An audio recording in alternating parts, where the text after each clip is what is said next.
কিতাবকে পড়ো।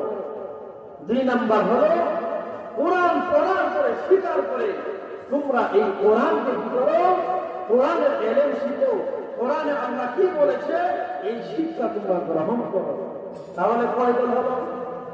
1 নাম্বার হলো কোরআন পড়ো। 1 নাম্বার কি? কোরআন তোমরা পড়ো।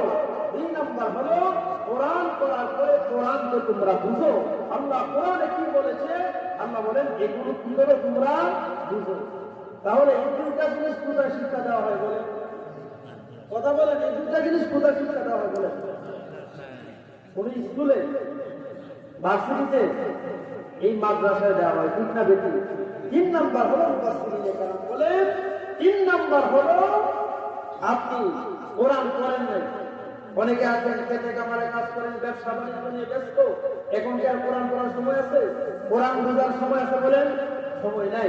3 নাম্বার হলো মুফাসসিরিনে কেরাম বলেন কোরআনের তালিম যে জায়গায় হয় ওই জায়গার মধ্যে গিয়ে বসে এই দ্বীনের তালিমের মধ্যে বসে দ্বীন শিক্ষা করা।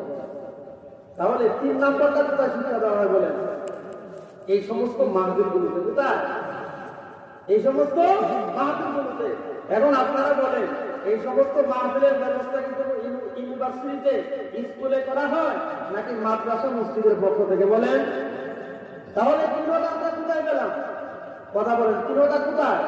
মাদ্রাসায়, দ্বীনি প্রতিষ্ঠানে। এই যে আপনাদের প্রতিষ্ঠান, এই প্রতিষ্ঠানে 3টা শিক্ষা দেওয়া হয়।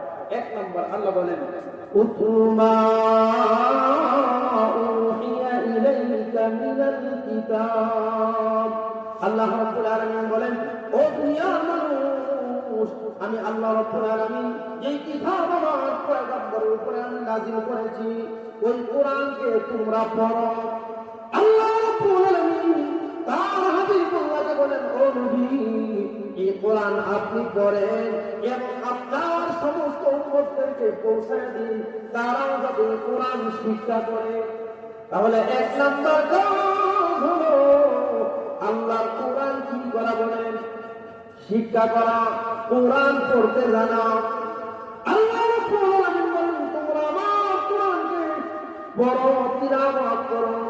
এই কোরআনের শিক্ষা কোথায় দেওয়া হয় বলেন?